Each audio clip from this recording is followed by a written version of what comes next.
Happy Thanksgiving's something day. Happy St. Patrick's Day to everyone out there. And you knew if we were going to do a show on St. Patrick's Day on a Friday, we would have to talk about Leprechaun, the 1993 film starring Warwick Davis. You thought I was going to say Jennifer Aniston, didn't you? Although this is her first role, first big role anyway. But before we get on to the show, before I introduce Seth, our resident Leprechaun connoisseur, if you're new, hit the subscribe button, please. You know how to do it. And also check us out on Facebook. We're doing 5-star reviews, and they're fun. I think they're fun. And a lot of people are requesting different movies and weird ones. There was one called I Love to Lick Toes Up the Butt and Cut Your Nuts Off. Weird movie. But I give it 2 thumbs down because it's not real. Anyway, yeah, hit the like button. That helps us out if you do it on YouTube and if you do it on Facebook, and give us a share. Tell all your friends about us. This is all the green I have, by the way. A Reanimator shirt. It also glows in the dark. Maybe I'll show you later. Anyway, so tonight we're going to talk about the 93 movie, The Leprechaun. And we've got our slash scores. We've got audience score, and we'll go over what we like, what we don't like. I watched it last night. It's actually streaming on Peacock. So oddly enough, let's talk about, here's one of the wee little people right here. Hello, Seth. Actually, he's not a wee little people. How you doing, man? Not too bad. How are you? Oh, Happy Easter. happy Easter. That's actually coming up soon, isn't it? Now, a good movie to watch on Easter. I've got 2 of them for anybody who wants to watch a good horror movie on Easter. You've got Critters 2, obviously, and then House of a Thousand Corpses. And you might ask why. But Run, Rabbit, Run, at the end of the movie, they're all in the bunny costumes. Watch House of a Thousand Corpses. Anyway, Sean Sheridan, always the first to comment before the show begins, all the way from across the pond, and he might be Irish. I saw the first Leprechaun. That was enough for me, and that's enough for me too. I have like a DVD set of the whole series except for the newest one, and I watched the first one last night for the first time in probably almost 30 years, and boy oh boy, was it a treat. Leprechaun. Seth, are you part Irish? Maybe. I just found out I am. I found that out last year, so I'm new to being Irish on St. Patrick's Day. So somebody's got to kiss me today. Kiss me, I'm Irish. All right. So Seth, good to see you. Alex, it's been a while, it seems like. Stay up, homie. Um, so Seth, give us a rundown of what this movie is about. If it's about anything at all. Well, it starts off with a man named O'Grady who captured the leprechaun, made him show him where his gold was, and then took it. So the leprechaun tracks him back down in the States, and he kills the wife of the man who stole the gold, and the man gets him in a crate that's randomly in a basement and traps him there with a 4-leaf clover, and the man has a heart attack. And 10 years later, a father and daughter are moving into the place. It's a fixer-upper, and someone accidentally releases a leprechaun who just wants his gold back, which is understandable. You know, don't take his shit. Chris, you're right. Yeah, this movie is kind of preposterous. I do actually like the opening quite a bit with O'Grady coming back to the States with the gold, saying he's rich. He pulls up in a limousine. His wife's like, "We can't afford this." I can't do an Irish accent, but and she makes some tea, and then she gets thrown down a flight of stairs by the leprechaun, because he's hiding his bag, right? So yeah, I what's this say? I'm 89% Irish, including, or yeah. I think I'm like 23% or something like that. Thanks to 23andMe. But anyway, we'll go over my lineage another day. But yeah, so that's I like the beginning actually. I like that the guy basically kills himself, putting Leprechaun in the crate, and but also at the same time the Leprechaun is teasing him, like, "How's your heart doing?" It's kind of a fun opening to the movie. You're like, yeah, okay, because it's been so long since I've seen the movie, and I'm like, oh, this isn't a bad way to start. I mean, Warwick Davis looks a little silly in the costume and stuff, but it gets worse than that, much worse. What about you? What do you think of the opening? I think it's fine. It sets the tone for the movie. I also like how he does that thing with his voice where he can Yeah, sound like someone else to sounds like his trip them. wife. Yeah, Yeah. yeah, he can And I really, think Warwick Davis is a lot of fun he is. as the Leprechaun character. I like. We'll get into the shoe cleaning. That I just think is ridiculous. But I really like that he can throw his voice, and I just really think the opening was pretty good. Even my daughter watched it with me, and she was like, "This looks like it's gonna be good." I was like, "Just wait, just wait." All you Americans have a bit of Irish in you. Yeah, most of us. Some of us, came from Spain, and like the Coneheads, they came from France. Um, but yeah, from there, you get this gratuitous shot of Jennifer Aniston and her father in a Jeep, and her being kind of bitchy because she doesn't want to live out in the country, which she called Mexico, I think. Yeah. And it's like, okay, so that she's playing her character from Friends, the early, Rachel Green, and I got to tell you, that wore on me fast. The Jennifer Aniston. I have not seen. That's the fourth one I haven't seen. I've only seen this one. Yeah, this was Jennifer Aniston's first movie. This is the only one you've seen? This is the only one I've seen.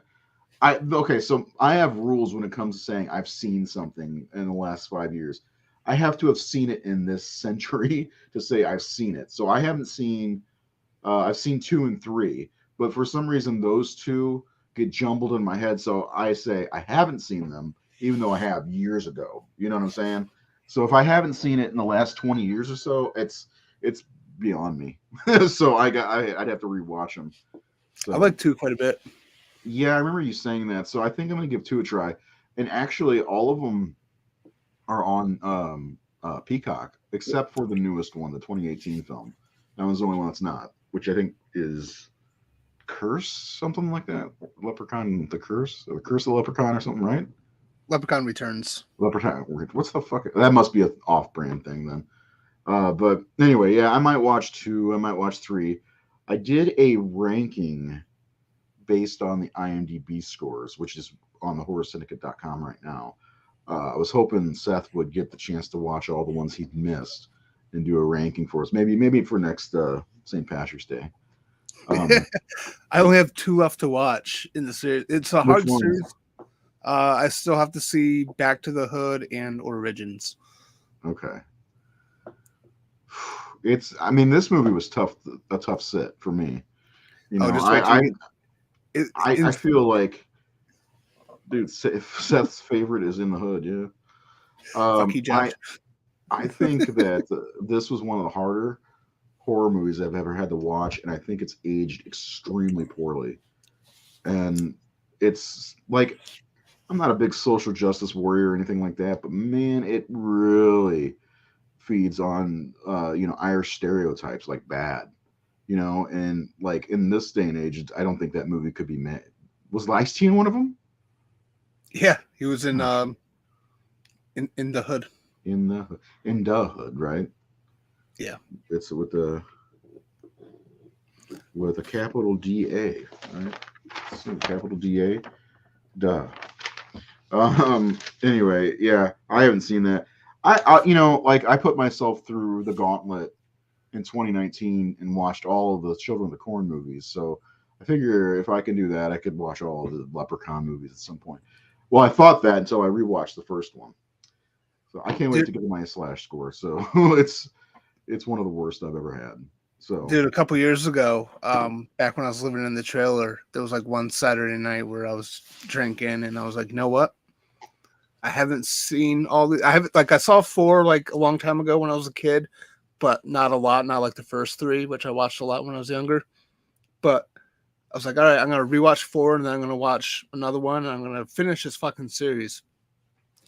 So I put in Space, which is words can't even describe that movie. It's I I recommend you watch it, Ray. I recommend you watch it. oh, But then, and then after that, I was thinking, okay, well, the next one's in the hood, so at least be back on Earth or be a little more grounded. so fire It's Seth after the recommendation.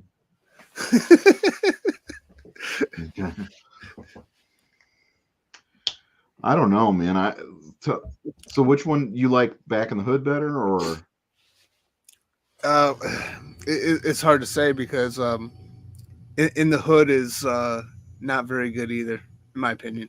so which one do you think is the best one overall of the ones you've seen? Because you're missing 2 of them, which is Origins, right, Yeah. and Back to the Hood, Yep. Da I, Hood. yeah. I would say the first one is the best. The Oof. second one is my personal favorite, I think, because that one's a lot of fun too. That's And because you then like the sequels of everything better. Come on. I'm a sequel guy, Is sequel stuff. Pumpkinhead worth the watch? Absolutely. Go ahead. Sorry. Yes, totally. 3. Um, Actually, I think Pumpkinhead 2 is pretty good too. But I think Leprechaun Returns will be my third favorite. Um, and then I would that's go. What's up? was that the 2014 movie? That's the last one that came out. It was like 2017 or 18. Okay. Um, Origins is the 2018 one. no, Origins was before Returns. 2014, I mean. Yeah, Yeah. Sorry. and I guess Origins doesn't really have anything to do with the series. Um, It doesn't have Warwick Davis either, right? no, it was like someone bought the rights to the IP and then just did fucking whatever with it.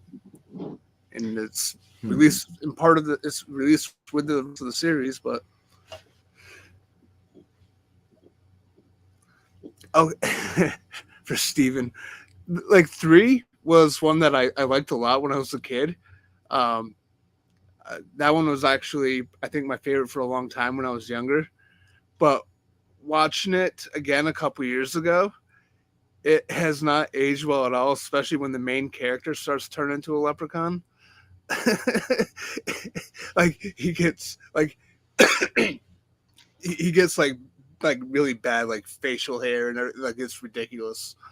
So that's a little hard. I like the Vegas setting, but That's the one yeah, where the breast pump boob. That's the only thing I yeah, remember about that one.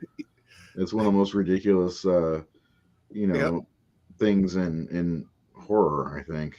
yep, But yeah, I may eventually, uh, you know, give these another shot. I don't know, man. But watching this first one for the first time in so long, it didn't work. It had the character that was kind of stupid and gullible and Ozzy. You yep, had the smart ass kid who cussed all the time and just wanted to play pranks on the mentally handicapped guy. And the even the police didn't take him seriously. And then you got the buff looking, good looking guy who is a painter, who was also in not back to school, summer school, as the guy who worked at like the strip place. But and then the dad, they took him out of the equation pretty damn fast. yeah, Uh, so there were some things like I couldn't handle Ozzy's character and how familiar Jennifer Aniston got with them in just one afternoon. yeah, Like you know what I mean? Like she was like calling them by their names and like they're not usually like this. And it's like bitch, you just met them. yeah. Like how do you know? When It, they're at the restaurant and she's like yeah, all concerned about where they are. yeah. Where have you She's guys been? and not to mention she won't eat meatloaf. And she's, he's like, "What do you think you're wearing? These are made out of cowhide or whatever." I don't know. I really do not like her character in this movie at all. It's one of her worst performances, but which makes sense being in her first movie. But I don't know. Some of the effects are really outdated. It's just I did not enjoy it. I fell asleep watching it. I'm not gonna lie. Oh, I really? just yeah, I couldn't even keep up with it. I had to. Helena did too, and she doesn't fall asleep during movies. I was like, I asked her, I was like, "Are you okay?" She's like, "The movie's boring." I'm like, yeah. I mean, she did get a kick out of the shopkeeper getting fucking pogoed on, and then the leprechaun riding around in a little toy car. Yeah. I mean, That's why I think you like two better. yeah, Yeah.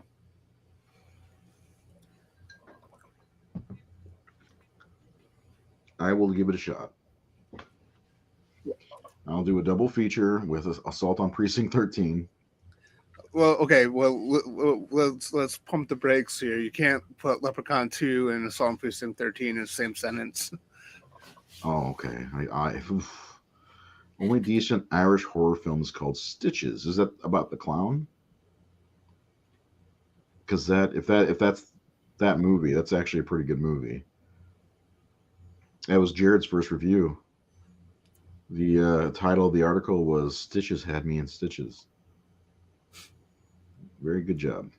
Anyway, let's talk about the things you do like about this movie and the things you don't like about this movie. I already pretty much said what I like and don't like, so now you go. Well, I have a kind of a bias because this is a movie that I saw at a young age. These movies were always playing on TV growing up. Um, and same thing with Chucky, and so I've always kind of enjoyed this series. Like I know that it's a bad series. Like they're not great movies. Not even the first one's a great movie. Puppet Master's the same way, and I love those. I couldn't get into Puppet Master. Um, but like so none of these are actually really good. But I do get a little enjoyment out of the first few, and again I grew up with these, so Hmm. about things that are at fault I don't pay too much attention to. I think for the most part though, I personally kind of like these characters. I don't think that they were great characters. I don't think they were well written characters, but they were to me they're likable enough. Um, I think Warwick Davis again gives a really fun performance as the Leprechaun. Yeah, Um, yeah, I mean it's a decent middle of the road horror movie. Um, I don't know, yeah. I like mean, based on your score, it seems like it's a definitely middle of the road. Puppet Master is worse. Oh man, I grew up on those just kind of like Seth was talking about. Um, God, I love those movies. They're not good. I will say the Puppet Master movies are not good, but the second one's probably the best. Yeah, maybe the third one. In UK, we grew up watching Peter Cushing as it's I my wish favorite I. Frankenstein. Yeah, I mean, me too. We're gonna do a Hammer Day one day Yeah, because Seth and I both really love Hammer horror. It's funny, like in the states, as you uh, Europeans say, we were supposed to grow up on things like the Universal monsters, and a lot of us did. I mean, look at Seth's background. But for some reason, my mom had the in with some of the Hammer stuff with the horror of Dracula. So Christopher Lee was always my Dracula. And I fucking love Chris. He's one of my favorite actors of all time because of that. And of course, Peter Cushing is Van Helsing and Dr. Frankenstein. So I'm right there with you. I absolutely love.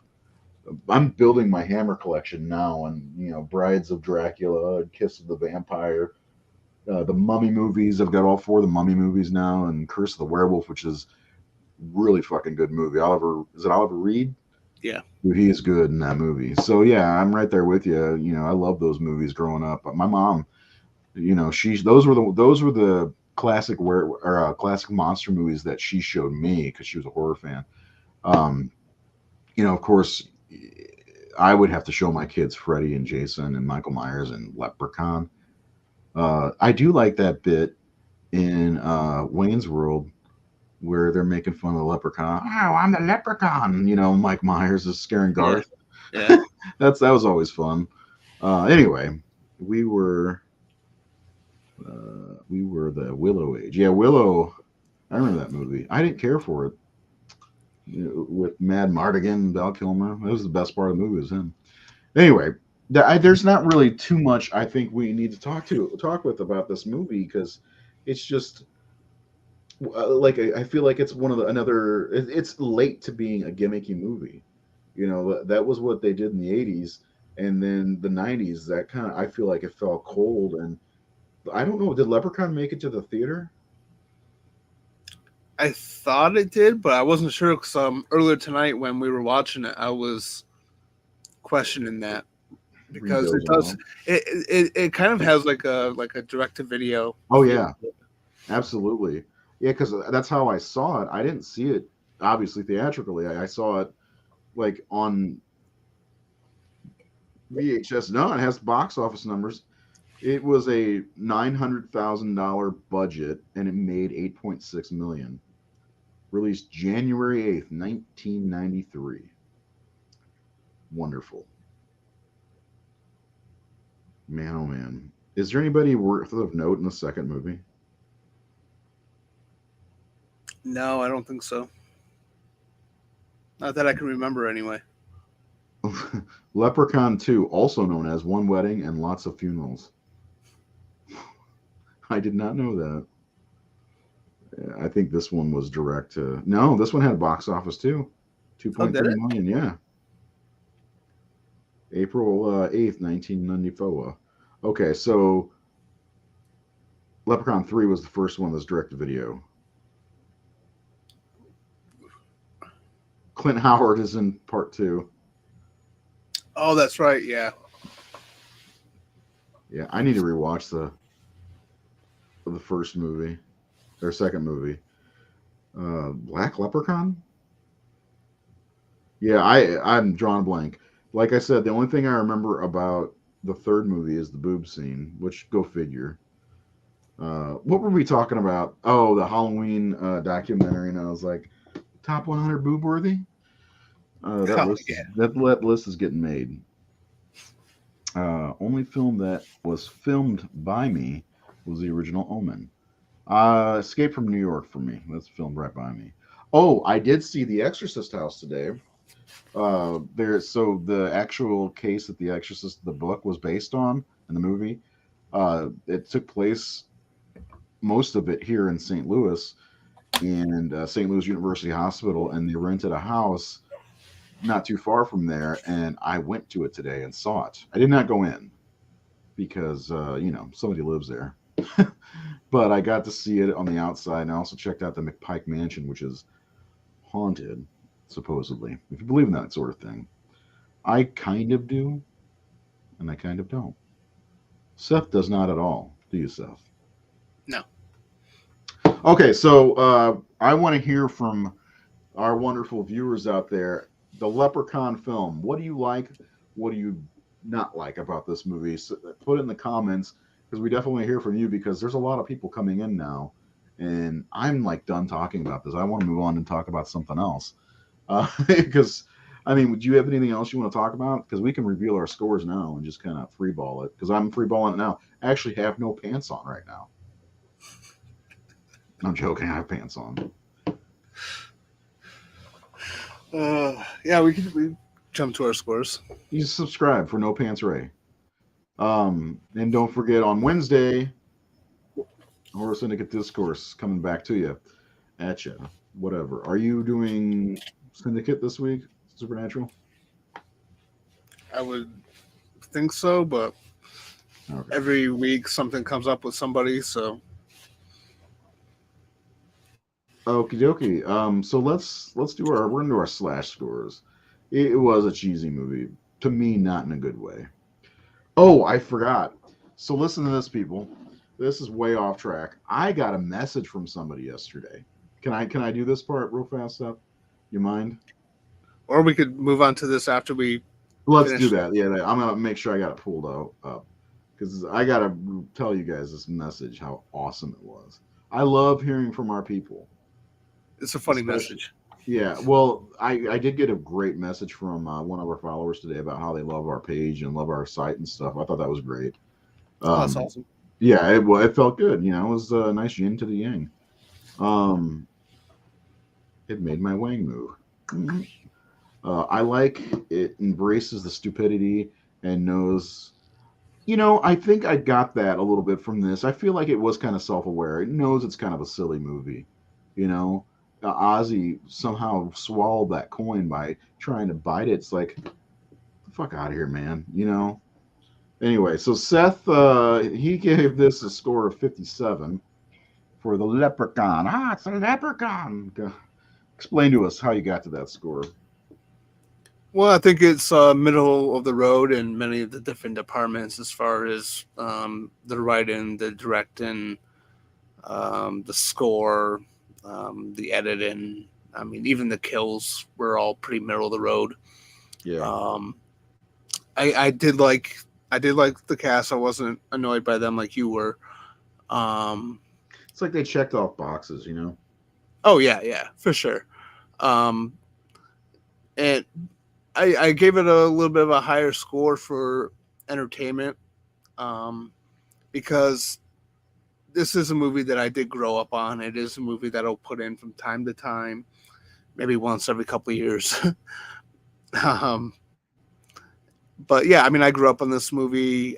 I enjoy it for what it is. I know it's a bad movie. I still can have fun with it from time to time. Just not too often. It's not one that I reach for very often. I don't think this is anywhere near. This is like a C level um, franchise, you know, More like F. Uh, or yeah, D I or mean, B or F. yeah, no, I mean, I didn't. I saw it when I was like 13, and I thought I liked it back then, but you know, seeing it as an adult, seeing it now, I just kind of like was a task to watch it, which has been a while since I've been tasked to watch a movie. Not since Oni Baba and Kwandon did it feel like a task to watch a movie. Um, which I actually enjoyed one of those. He's like 687 years old, something like that. Three is the best Leprechaun versus Leprechaun. Okay. But here's my score, Seth. I don't know if you saw mine yet, but I Seth's haven't. again is a 57. My score is a 26. Wow. Yeah, I told you, man. I think this is the lowest thing I've ever rated, even lower than that of Halloween Resurrection. So I did not like this. You know, looking back on it, you know, it just, man, what a shit show for me. Like Jennifer Aniston's character, like the characters were the biggest fuss for me in this. You know, I actually think Warwick Davis. You know, like I got a little chuckle every time I saw him, like a wide shot of him running or something, or you know, cruising by in his fucking tricycle or on the little Yeah. car. You know, Yeah. like that was fun, but like when it was because it focused more on the main characters, you know, Jennifer Aniston and whoever else, and it's just like I do not like any of these people. Leprechaun, just take them all out, please, and they all survive. You know, it was kind of a disappointment, but like, yeah, it just I think that some of the outdated effects were actually kind of fun and kind of hokey. You know, like the you know his magic dust or whatever it was that he pulled the guy down. I really like that he trapped him in that crate and he was trapped with a fucking four leaf clover that never wilted. But and I like the opening, but man, overall this movie is just a stinker for me. You know, um, I don't know. I don't know what else to say. I feel bad now. Halloween Resurrection was the VHS I bought from Blockbuster. Uh, it is better than no.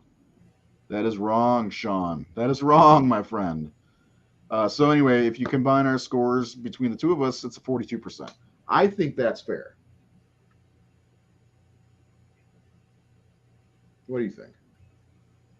Yeah, I mean, I don't know. I mean, I guess we disagree here. I don't think it's that bad. I think it has some entertainment value to it that I would put the score a little bit higher, maybe 50%. Okay. Well, I mean, between our averages, this is what it comes out to. But I could handle 50%.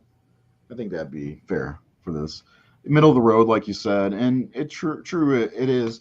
But also, my scores are always lower than yours, no matter Yeah, what movie it is. So even if it's a 95%, it's mine's probably going to be like 82 or some shit like that yeah. because I'm tough on movies for some reason. I'm not even that good of a critic. Um, in the low 20%. Yeah, so we're going to do Halloween Resurrection, but I want to add this to this. We did the 5-star ratings today. We had 681 people rate the movie, and you guys should be ashamed of yourself. It came out to be a 75%. That's ridiculous. That I'm sorry, that is fucking ridiculous. That's that high. There were 247 5-star ratings for this movie. I could believe 47 or maybe 147, but not 247. I think I think this just broke my 5-star rating system.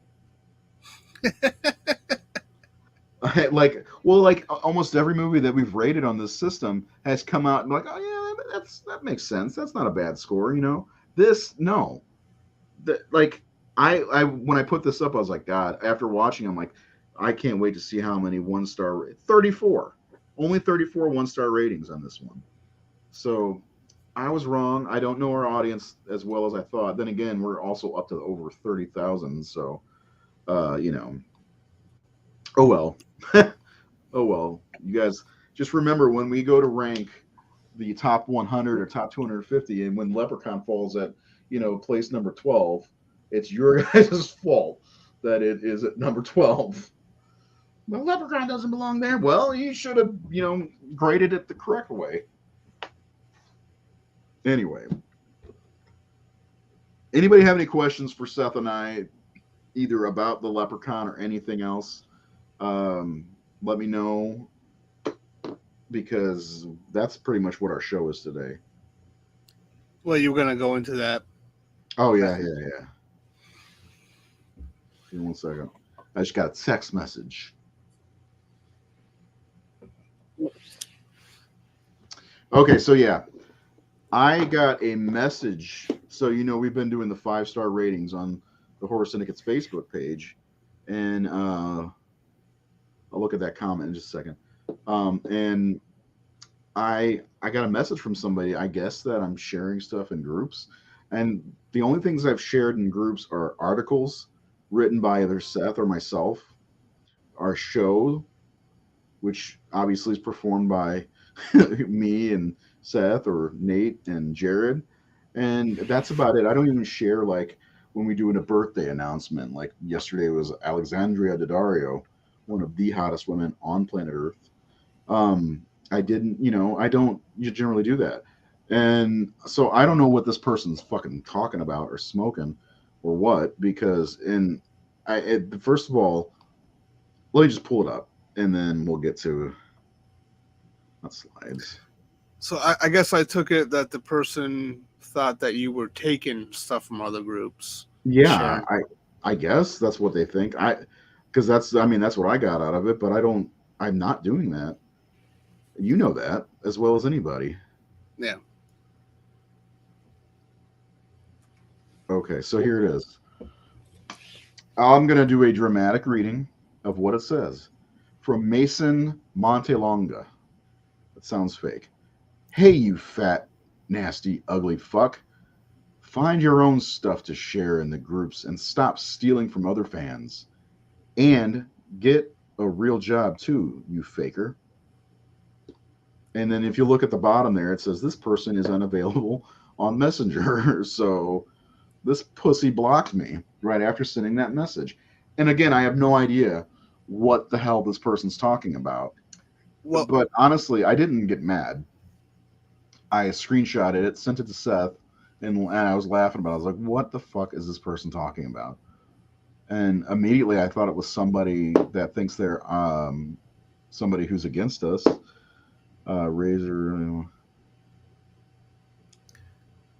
Jesus. Yeah, keyboard warrior, exactly. Hiding behind his phone or his keyboard or whatever. Uh, but I also wonder if it's somebody who knows me. Not that I think I'm fat, ugly, nasty, whatever. I am a faker though, like He-Man's faker. But you know what I'm saying? Like, what the fuck is wrong with this person? So of course I put him on blast on my Facebook because that's what I do. Well, But yeah, go ahead, Seth. I was gonna say I looked this person up, and it, like, there's nothing on their profile No, whatsoever. nothing at all. So Yeah. basically, and this is where I think it's fucking hilarious. So you have someone who has all this like aggressive, tough guy talk, trying to be intimidating and hard, like the way that he speaks in that message there, which is ironic considering the person is such a big pussy that they had to create a fake account to message you Mhm. that stuff. Like, so I don't buy the whole tough guy act, presented there. And also, too, if it's about, I mean, so what if you see a meme online and you share it? I mean, one, you've never tried to take credit for No. anything Mm-mm. that you didn't personally make. I know that for a fact. Yeah. And two, but I don't that's just how, slap our logo on shit either. right. And that's how memes work, though, is like, I mean, it's very hard to trace back to the original person who made it Yeah. unless they put their stamp on it, because it'll get shared somewhere, and then other people will share it, and then by the time that it gets to say you, who fucking knows who made it? But that's the whole point of memes, right? Hmm. You make Yeah. something, You you shared. make a funny picture or whatever, and you post it online to get people to laugh, and then it gets shared. So yeah, But I'd like no finish up because I'm gonna go over our Facebook page and show the last few things that I've shared. I was just gonna just repeat what I said before, where it's funny that the person talks tough, but they're such a dickless coward that they have to hide behind a fake identity to say that to you. So Yeah. it's hilarious. Yeah. It's so here's the Horror Syndicate Facebook page that everybody would be able to see. So we've got obviously the chat going on right now. But so yeah, so notice that the 5-star ratings now have the Horror Syndicate logo on there. Um, I'm adding those to every one of these because these actually get stolen quite a bit, and I did make these straight up off my like I could show you my files and show you the dates. Like I made these myself. The file, I mean, look at them. They're crude and ugly. Like I don't think Yeah, they look good at all. I just slapped a poster on Facebook or Microsoft. I think it was Paint actually. You remember Paint? yeah, And yeah, and I just found the stars on online. Maybe that's what I'm stealing. But I found the stars online and I just cut them down and you know what I'm saying? Like it wasn't that hard to do, but people do steal these and I know that there's one page, I think it's called Gothic Raven or something like that, yeah, that they uh they they steal certain ones and just they don't share it or credit me. They just steal them, and people do that shit all the time. That's the way of Facebook. I don't get butthurt about it. I like to yeah, make a comment once in a while and be like, hey, you could credit the Horror Syndicate. That's where that came from, you know, yeah. because I legit made it. Let me show you. See if I can share this file. The here. I don't know if I can. My folder. Because I've got hundreds of these that I personally made, like legitimately personally made these. And let's see if I can do this. I'm not sure if I can share folder pages like that, but we'll see. Let's see here. Oh yeah, here we go. So as you can see, like here they are, and you can see I can show you the date that I made all of them. And I could show you on Paint if you want to see how I made them. It's not that hard. I kind of wish I would have done it a little bit more with a little bit more panache. You know, let's go to properties, I think. But these 2018 is when I made these. Well, this one was 2019. You see right there, almost 10 Yep. o'clock p.m. The very first one we did was Return of the Living Dead, which is on here. I mean, look how many there are. You know, Yeah. like yeah, I stole all these. Return of the Living Dead. I don't get the whole stole the meme. The whole. I don't know. Oh, it's in 2021 because I tried doing this again in 2021, but I didn't get very far. So I got two folders of these. There's all the Halloween movies. Somebody messaged and asked for the Sleepaway Camp movies, which I plan on doing. Here we go. Return of the Living Dead. Let's check the date on that. I'm sure all you people out there, if anybody's still watching, yeah. Oh, so yeah, 2019, not 2018. March 15th, 2019 was the day that I started this. So yeah, that was the very first one I made. Anyway, yeah, so yeah, people want to get butthurt about whatever it is I'm doing. Cool. Best Myers mask is obviously the first movie. Yeah. Yes, actually, I've made some of our images. Actually, I can show you. Uh, Let me go back. I've used Canva. I like it. Keith, one of our old guys, he he introduced me to it. I'm still kind of getting used to using some of this. Actually, is it in here or is it in my phone? It might be in there. No, I don't remember where it is.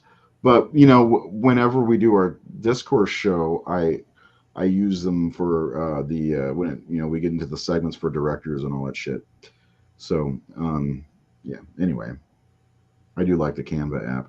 It's very intuitive too. Seth, what's the best Myers mask? The original Yeah, for sure. which I But have. I also like the 2018 and Halloween 6. I think is a really good mask. We're cheek to cheek in it. Ah, I love you, Michael. Don't you dare! Don't you dare! No, don't you dare! Yeah, I like the Halloween 6 mask though too, because I mean, it's You were just recreating a scene from Halloween Resurrection was I? when when Laurie Strode dies. She Oh kisses. yeah. Well, I didn't kiss him. I could have.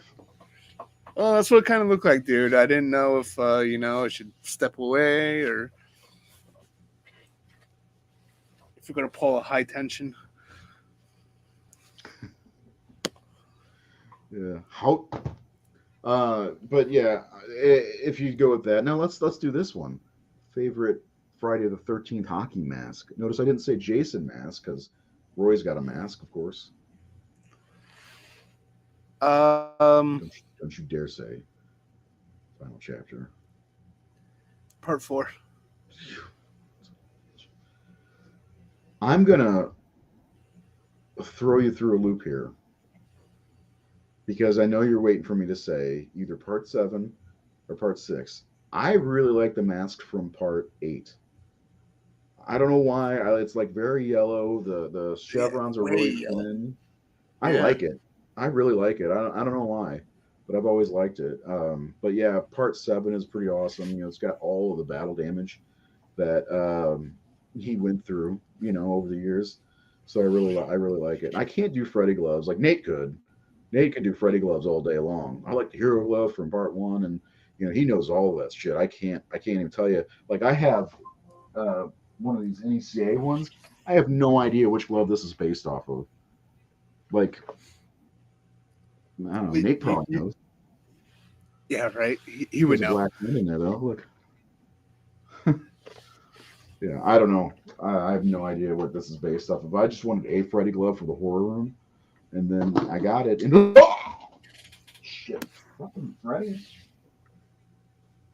I've had way too much caffeine today. Just saying. Any other questions you got for us? Let us know. We've got a little bit more time. I do have to watch Leprechaun 2.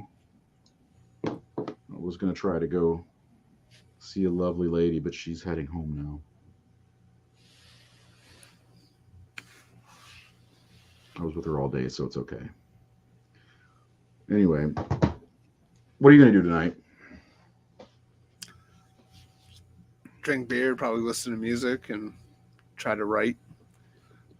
Yeah, that's what I need to do. I have to get the script for Operation Eclipse 5 done. I've been sitting on that forever and not getting anywhere with it. And finally, I had a breakthrough while I was sitting on the toilet at work the other day. I was like, oh, the light bulb turned on in my head, and I started writing down like all these ideas. And now I just got to put it on paper. I already got a couple pages done. I also want to write some articles. Do you have anything in the barrel you can tell people about? Well, I started last night on the review of the screener you sent me.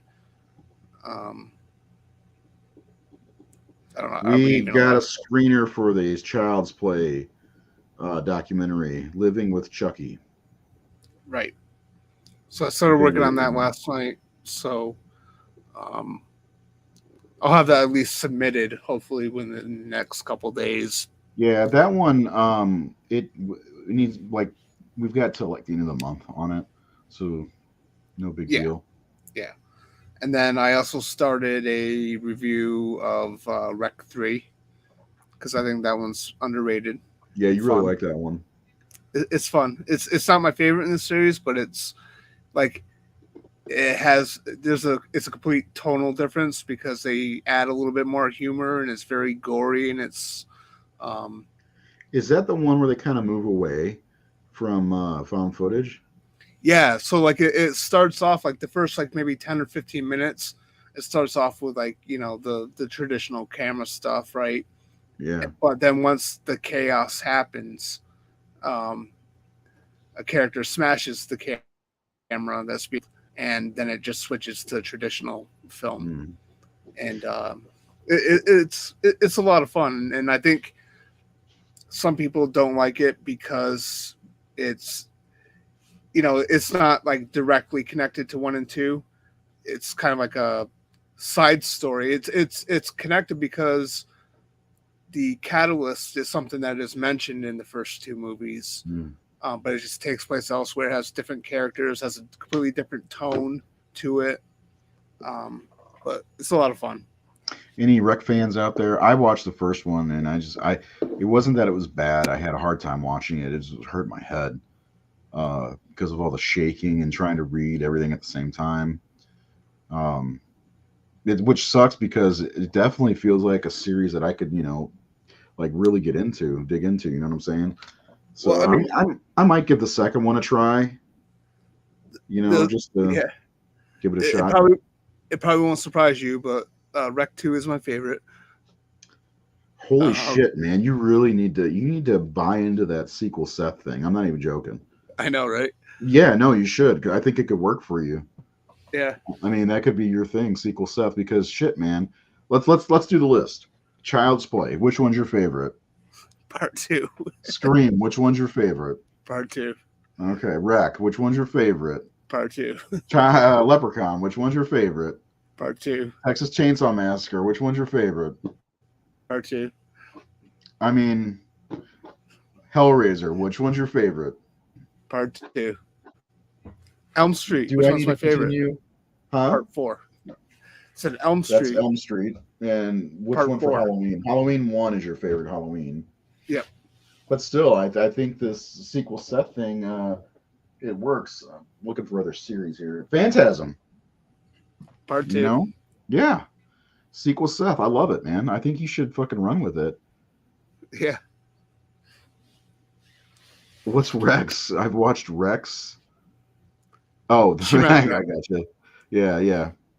Well, it's funny because you got a picture of a T Rex, a kid in a T Rex costume, so it kind of works. That's cool. I mean, the like I said, it's Spanish, right?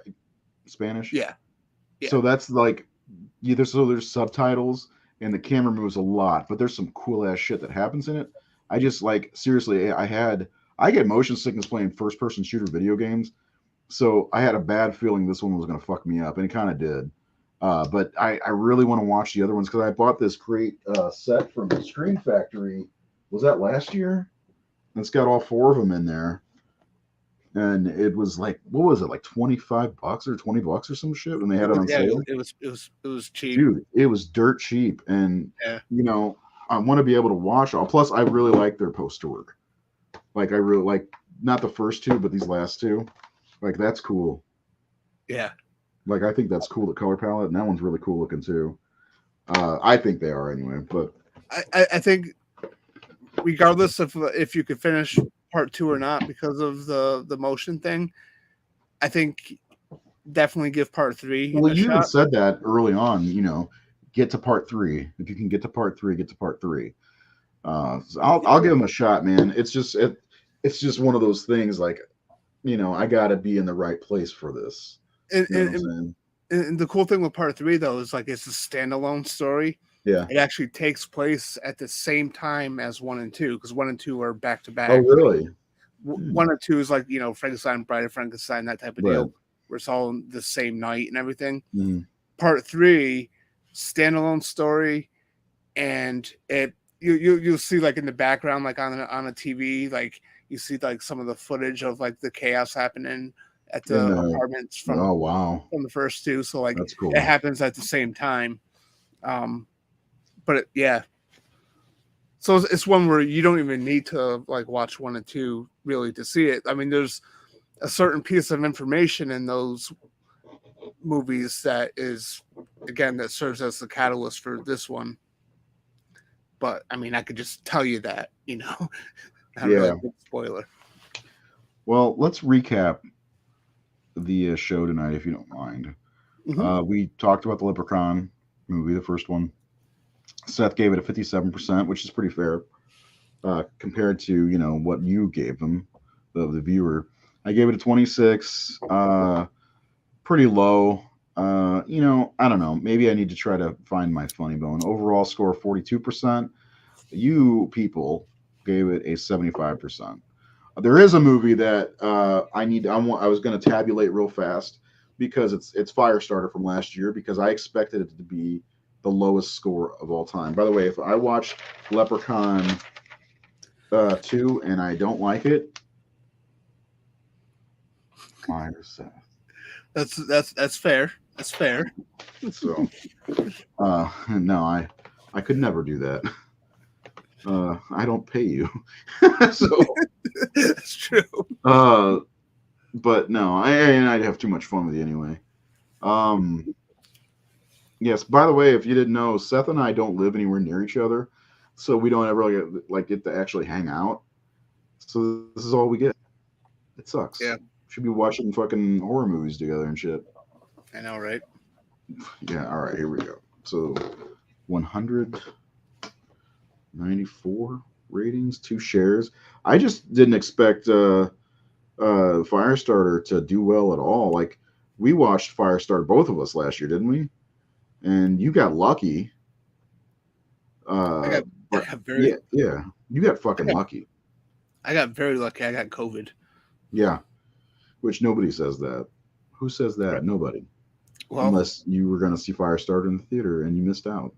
yep, I had to watch it on Peacock because I had no other choice. And I mean, I just read the book like right before it came out, so I was like all in that mindset. And yeah, grateful to have COVID. Yeah, I was like watching it like because I watched the original right before, so I watched them back to back.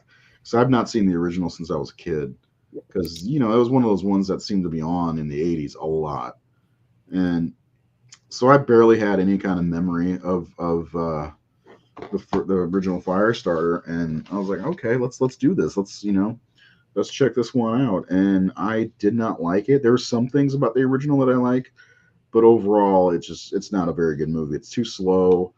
I don't know, just it's preposterous in my opinion. That's my word for the day. Preposterous. Peepaw. Yeah, I mean the original is not very. It's not great itself. Yeah, I mean, and even the book isn't really like. I wouldn't consider it like one of Stephen King's best. I wouldn't put on a top list. I enjoyed the book. there Well, are some good ideas in there for sure. yeah, but like the book is a little creepy in one aspect of it with the what's his name, Rainbird, that Yeah. character. Hmm. A little pedo-ish Yeah, for in the sure. book.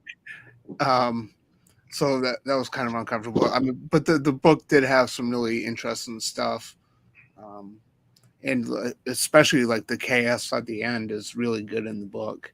Hmm. Um, Well, that was one of the things I liked about the original movie. The ending wasn't bad. yeah, When she starts just unleashing after her dad dies, yeah, but they did a poor job in the 2022 movie, and it just man that movie like the thing that pisses me off about that movie the most is the trailer was intriguing. Like I watched trailers like, oh shit, this actually doesn't look bad, and it just it was flat, man. From the get go, it was just flat. it was. It's like one of those movies where like I watched it and I was like, so this was made by someone who got halfway through the book and was like, wait a minute, this is Stephen King. Where are the kids on bikes? Oh yeah, yeah, it yeah. like it was like this like the 2022 movie is um such a like soulless adaptation. And the best thing about it was John Carpenter's score. The score was great. It's really good. Yeah. Um, Well, that's even kind of a weird thing is like you get this movie that is not good, and you get John Carpenter to score it. Like one of the best yeah, composers in horror. And well, in film, really, he's really good at what yeah, he does. And this is the product. yeah. I gotta look at Resurrection real fast because Resurrection's score last time I checked was way lower than than fucking like Resurrection has been the lowest scoring movie we've ever had every time we've done this.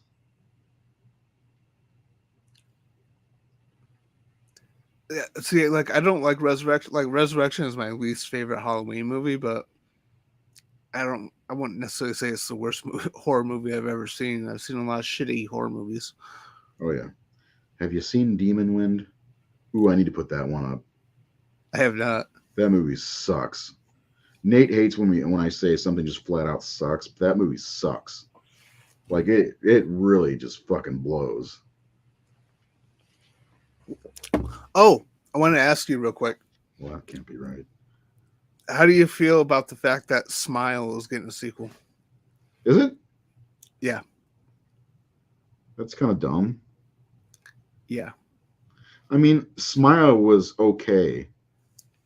exactly. I don't think it was anything to write home about, but it was okay. That's about all I can really say in its defense. That can't be I completely agree because I mean I bought it blind.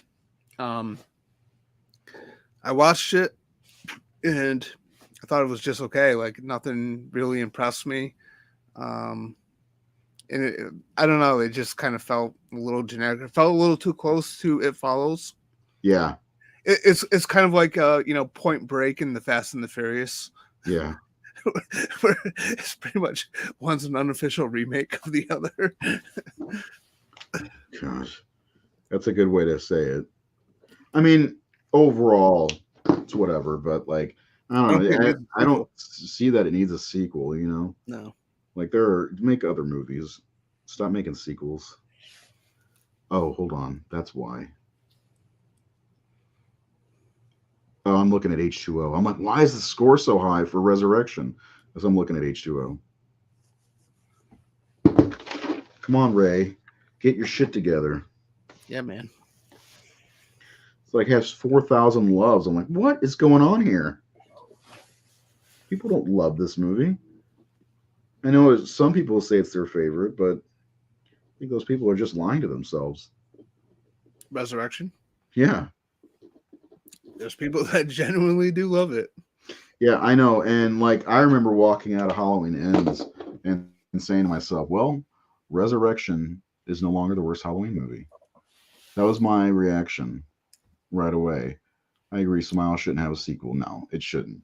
Um, but yeah, like I remember, and we've talked about this on multiple occasions, and I can't wait until we get to talk about the Halloween films again because I really do love talking about them. But Resurrection, I had liked it in the theater. I was happy to see it after, and I was like, man, I kind of want to see that again. But like after that, it was just Resurrection is still the champion of the worst score. Firestarter is a 43%, and Resurrection is a 42%. So close. So close. It's hard to pick which one I don't. I'd rather watch Resurrection. Me too. Yeah, I mean, I'm not Yeah. gonna lie. Yeah. I'd rather watch that than anything else. Well, not anything else, but Firestarter. Either of them, really. I have no desire to watch Firestarter ever again. Neither do Halloween I. Resurrection, I'll probably watch again, like if I do like a saw marathon. Firestarter on Blu-ray, and I picked it up and held it. I'm like, I looked at it, and it said $24.99, and I'm like, who's gonna buy this? That's like what my question was. Like, who's gonna buy this? Where am I Yeah. now? Let's see, Firestarter. Firestarter 2022 Blu-ray. It is $13.99. That's still too expensive. I wouldn't. And Amazon, the people are giving it a 4.3 out of 5. Are you fucking kidding me? Shills, man. Dude, it must be Keith. That SOB. You can get both Firestarters for $26. What a deal. I mean, I have the original movie on Blu-ray. Do you? And I am a completionist, but I'm not gonna. The Firestarter 2022 is like the Mummy, Tomb of the Dragon Emperor to me. It's almost disconnected. Like, here's a review. I wouldn't go on my way to buy it. This is 4 stars for whatever reason, and let's hope it's not for the money. Stephen King allows for remakes of his films, It, Firestarter, Carrie, The Shining, etc. None of these remakes are as good as the originals. That is true with this video, Firestarter. It's a very good movie, and maybe this generation of viewers will appreciate it more, but the original beats this movie hands down. Recommended only if you want this version over the original, or if you're a diehard Stephen King fan and want both versions. No. If you're a Stephen King fan, you'd be pissed off about the new movie. Yeah, like I'm looking here and I see so many 4-star reviews. Too much death, and 2 is spelt wrong, of course. Yeah. Oh, I forgot there's a second one too, Firestarter 2. Yeah, I've never seen that one. Neither have I. It's got Malcolm McDowell in it. It's got Marguerite Moreau, Dina Topper, and Danny Nucci. Firestarter 2 rekindled. Anyway. Yeah, that was a direct to. That was a TV movie, right? I think so. I remember when it came out because I was like, oh, back in the old days in the late '90s when you fall for just about anything that's horror. Like, oh, a new horror movie. Oh, and it's like Carrie, The Rage Carrie 2, which I just wrote an article about. Yeah. It being underrated, which I do think it's underrated. I actually like that movie. Another movie that I think is underrated, and then you agree with me, is it came out about the same time, is Book of Shadows, Blair Witch 2. Yes, definitely. Now, do you like that more than the first one? Absolutely. I see. The you thing need is, to make a list. You need to make a list of all the horror movies that you like the sequel over the original, because we're nailing this. You are sequel Seth from now on. I know, but From like now on. I like it. It's a good nickname for me. It's perfect. I Yeah. will not be Requel Razor though, because you know I hate that shit. You are Requel Razor. Sequel Seth, man, I Um, love it. I love it. yeah. I'm I gonna make mean, an image that says sequel Seth, as, and I'm gonna fart on it. when it comes to like Blair Witch, like I kind of like the first one, but it's not really my thing. And the second one, I just think it's a lot of fun, and I like the mind fuck aspect of Yeah, it, I and love the end of that movie. cool soundtrack, and Yeah, good soundtrack. There's a lot of cool stuff that happens in that.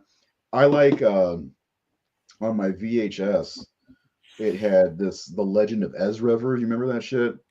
Did you ever see that? yeah, yep, Where you can find hidden clues or whatever throughout the movie.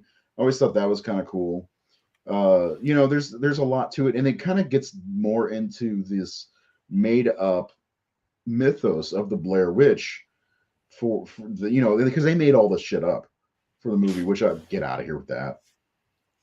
I thought you were listening to me intently, and I see Requel Rays or pop up. But you know what I'm saying, though? Like the second one adds to the mythology of the Blair Witch, and I really think this is a franchise that could have gone further. But Book of Shadows did so poorly and was reviewed so poorly that you know what I'm saying. Like yeah, I don't know. I like Book of Shadows. It's a good one, in my opinion. I mean, sure, the acting's not great, and but like there are some like great moments, especially the end, whenever they're getting ready to hang what's her name, and he calls her, he dumps her over the side, says her husband or whatever, fucking witch. I just love that, and and when Craven's interrogating them, Jeffrey's like, check the tapes. He's like, okay, and they showed that they were doing all this shit. Like I love the yeah, movie. It's good. yeah. I enjoy that too. I like that ending a lot. Yeah, but I will say I do like the original better, Blair Witch. I think it's one of those landmark movies that, to me, actually gets better over time. I don't know. I like them both though, and actually, the 2016 sequel wasn't bad either, in my opinion. No, So I like that one well yeah, enough. not a bad saga trilogy. I think they could do more with it though. I think there could be a lot more fun. It doesn't have to be handheld or found footage. The whole town of Burkittsville, could have all kinds of shit. They could go back to when they killed Ellie Kedward, the Blair Witch, when the town was called Blair. Some of the things they made up, Rustin Parr, they could do that. You know, there's this great documentary that they made that's obviously a fake documentary that came out a couple of days before on some channel. I can't remember what channel it was. And it was like a real documentary talking about the legend of the Blair Witch and the township of Blair and it becoming Burkittsville. And it's like this was the brilliance behind the Blair Witch marketing. They made it seem like everything was real. And I fucking bought right into that. I thought those three people died for real or were missing. I thought that documentary and I thought the Blair Witch was a real thing because back before the internet, we didn't know shit about anything. I didn't know shit about Maryland. Like Yeah, that's why I like it so much. It's just and there's some nostalgia there. I remember walking out of the theater feeling like shit, like I was gonna throw up. But our theater, you could let out to basically the woods in the back. Because you go out the front entrance, the back entrance, and me and my buddies were the first ones out, and we laid stick figures down all over the ground. So everybody's like freaking out when they walked out of the theater. Oh my god, what the fuck is that? Good yeah. times. 19 and being stupid. Anyway, yeah. I'm trying to think of other movies. Like, okay, Bride of Frankenstein or Frankenstein. Bride. I don't think I need to go any further here. I think there's two big horror series that you can say that the second movie is not your favorite. But but Elm Street 4 counts because it's a sequel. It's a sequel. It's just not a part two. No, but it's a sequel. Right. Sequel Seth lives on. Sequel Seth. As a matter of fact, I may have to recut our opening to put Sequel Seth in there as your nickname. An asshole. An asshole. I could throw that in there too if you want. Sequel Seth. You should. An asshole. Come on, would you get real? Oh man, good times. Anyway, is there anything else you want to talk about tonight on while we're live in front of these people? There might have been something else, but I don't recall at the moment. So, Hey, I got the picture pulled up of the Exorcist house on my Facebook. I'm gonna show everybody real fast. So the story of the Exorcist was about a little boy. Anybody who knows anything knows that, right? Here's the house. So it's about 20 minutes from my house. And what happened was that it started out in Baltimore, I believe, and they brought the kid to St. Louis University Hospital for medical observation, and eventually the family had to rent a house. So this is the house that they rented, and this is the actual house, and this is where the exorcism was performed. It's legit labeled the Exorcist house. If you like go on Google Maps, it's listed on there as the Exorcist house. So, and if you look at my picture, it says I checked in at, and it's got the address. If you're in the area, definitely drive by it. Please don't bother the neighbors, because that would be rude as fuck. Or not the neighbors, but the people who live there and the neighbors. We just kind of drove by. We didn't even get out of the car because my friend Rachel was kind of feeling weird about being there, kind of nervous. I think she was scared of the demons, Pazuzu. So, but anyway, I thought it was really cool. We also saw a place called the McPike Mansion, which is supposedly the most haunted house in Southern Illinois. It's really cool. So that was what I did today. And I just farted. So that was pretty cool too. All right. So we're going to go ahead and close up for the night. We are finally getting back. We are finally getting back to Friday the 13th, starting next Friday with, and we put this off for far too long, Seth. Jason Takes Manhattan. I was actually looking forward to this one because by the time we got done with Scream, I was all kind of screamed out. And screamed out. Yeah. And I was like, I'm kind of looking forward to getting back to good old Jason again. Yeah. So yeah. Yeah. Then so you threw Leprechaun in there. Yeah. Yeah. Well, I mean, how could we not? Yeah. No, it's fine. I like Leprechaun. Yeah. So we've got we've got like a chock full year of content for everybody for our Friday show. So we're going to finish up Friday the 13th, and then we're going to do our ranking show of all the Friday the 13th movies. Our own personal rankings, and then our slash score combined slash score rankings. And then after that, if I'm not mistaken, are we doing Elm Street? I thought so. Yeah. Okay. So we're going to do Elm Street, and we're going to do all 8. Yeah, 8 of them, because Freddy versus Jason will probably cover before Elm Street. That'll probably be the last one we cover with Jason in it, kind of bridging the 2 series. And then Texas Chainsaw, I think. Is that because that's the summer? Yeah, I believe so. Because we were going to start Halloween in August. Yeah. So that way we end on Halloween or something like that. Yeah, we're going to end. I think if we did our figuring correctly, we're going to end Halloween on the 27th of October with John Carpenter's Immortal Classic. Right. I was just going to say we're doing them in reverse. Yeah, we're doing them in reverse. So the first one we're going to do, and I wanted to ask you about that. We talked about doing Halloween Ends first. Did you want to do the zombie movies first? And then we can do well, we can go anyway after that. We can do the Rob Zombie movies first, and then we can do, because those actually came out in August. So, and then we can do either Doing by Ends or timeline. Resurrection? Huh? Yeah, doing by timeline. Yeah, that's what I was thinking. So look forward to that. If any of your Halloween fans, if you're Friday the 13th fans, if you're Nightmare on Elm Street fans, if you're, a Ceiling fan, just hit the subscribe button. Uh, yeah, it's gonna be. I like having fun. I love rating stuff and ranking stuff, and we just finished our franchise rankings of Scream last week, so that's up on the YouTube channel. So you can definitely check that out.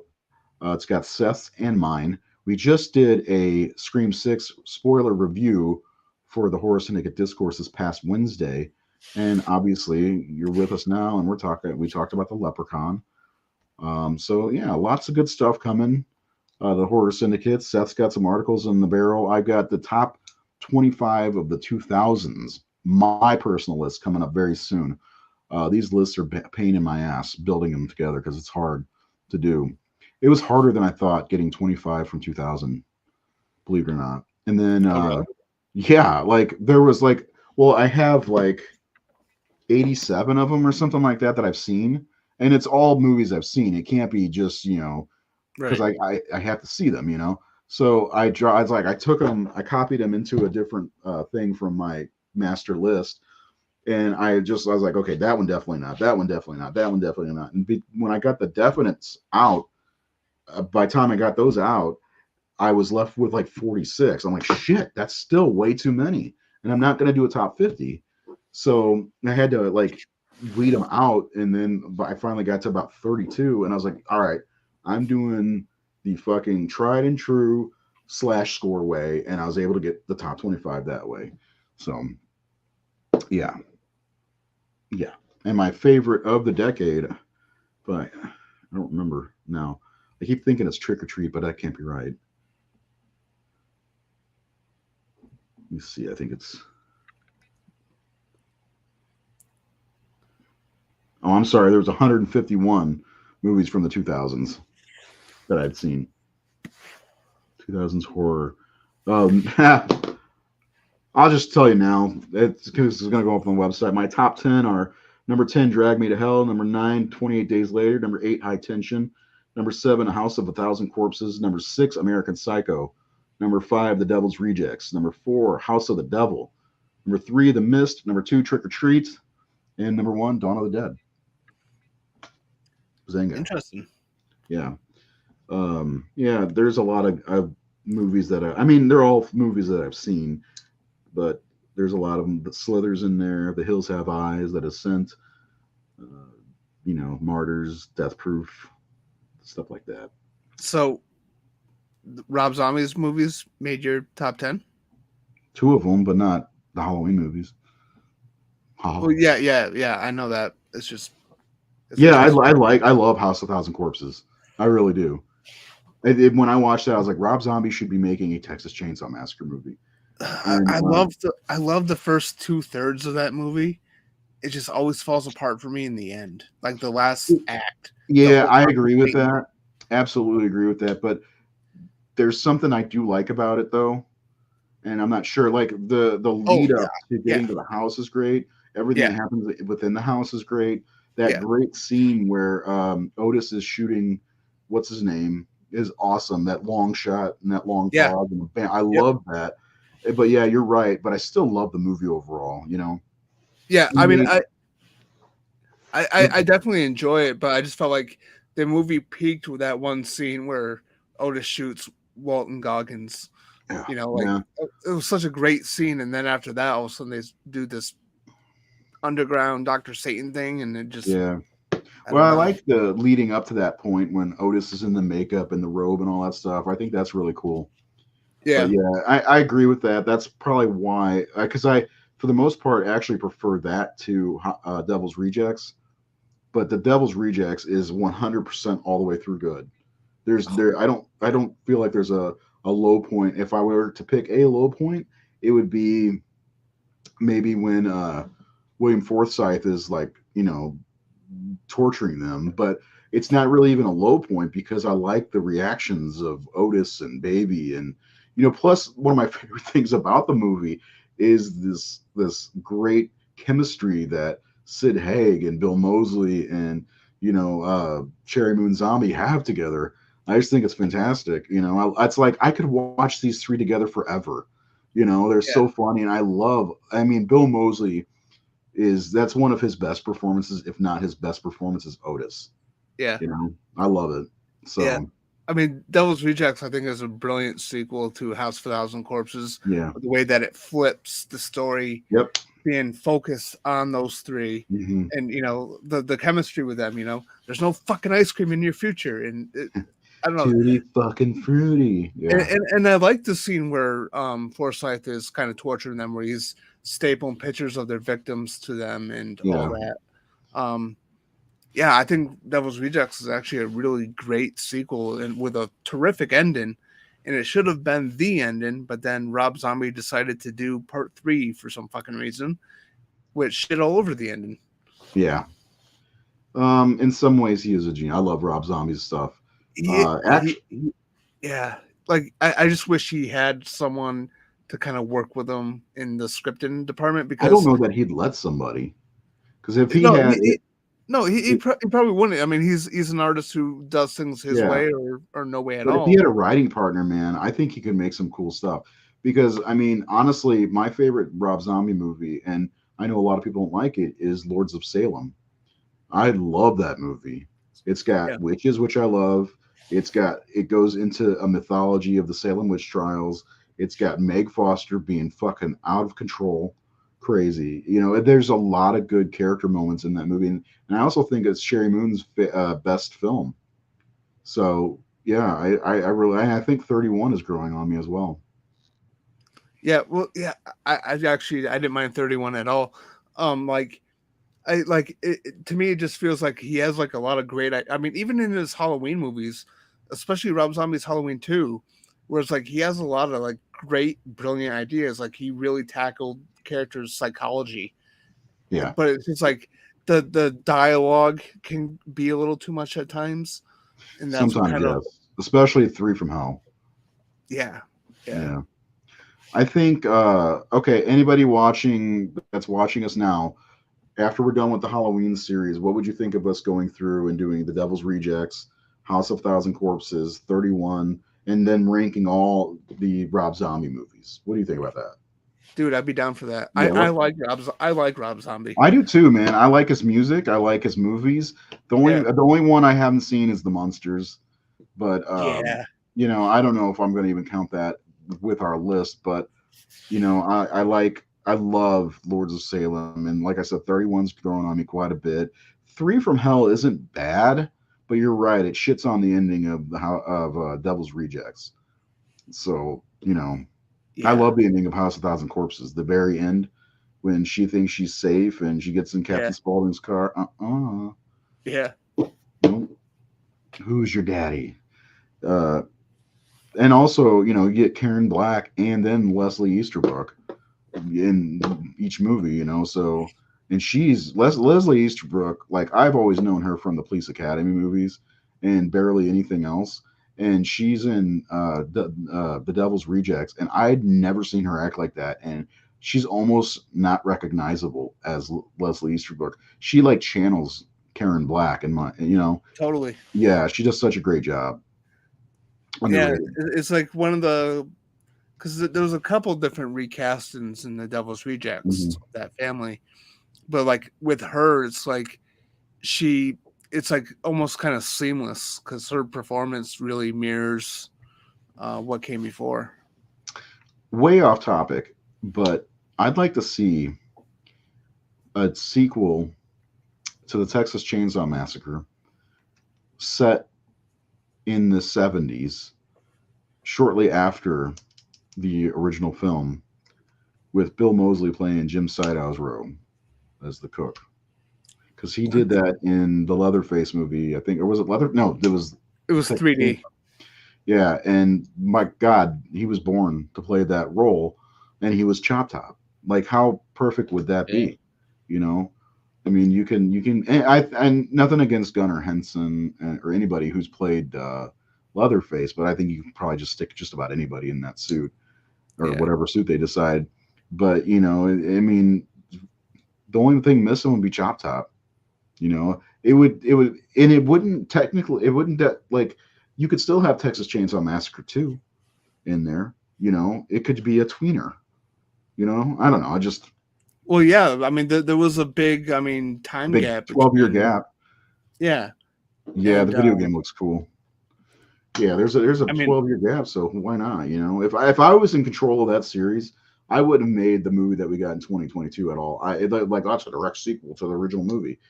Why? It's been almost 50 fucking years since the original movie. Do we need that?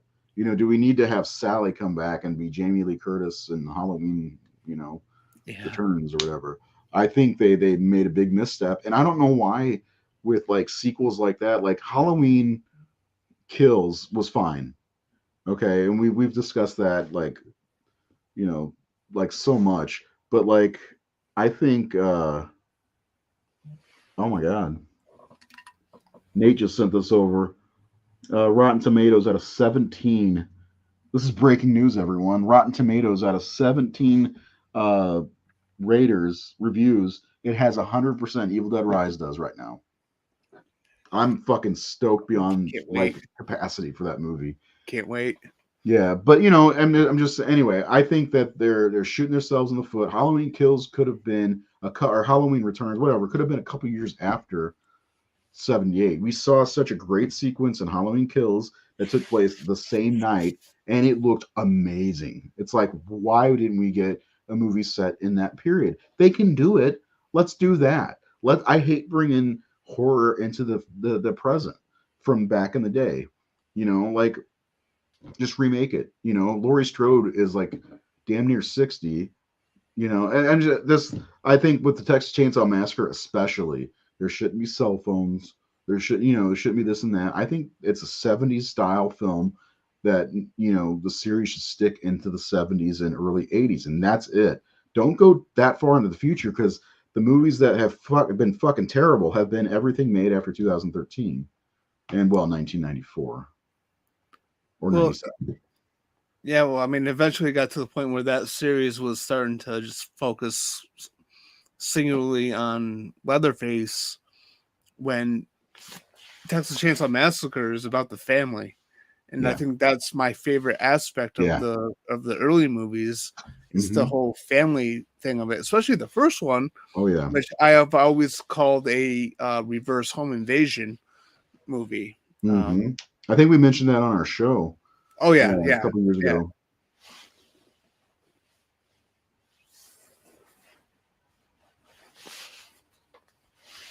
God, I think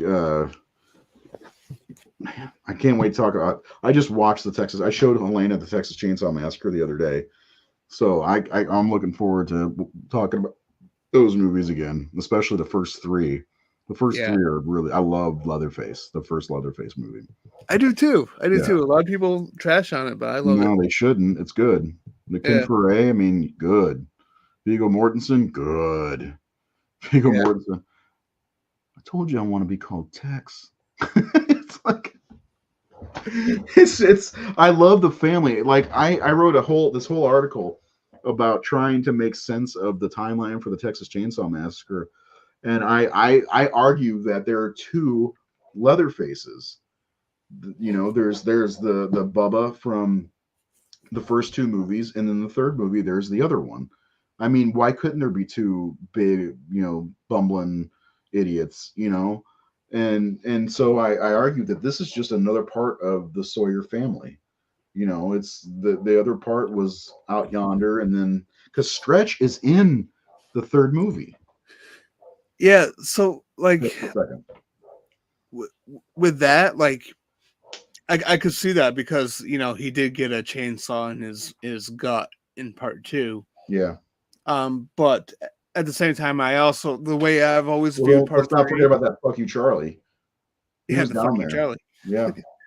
Um, another thing too, the way I've always viewed part three is the fact that it is the same Leatherface, but he, because Drayton and Chop Top are dead, Hmm. he's got no more of his immediate family, so he's staying with, His other relatives, like family. cousins or And that whatever. could be too. Yeah. Right.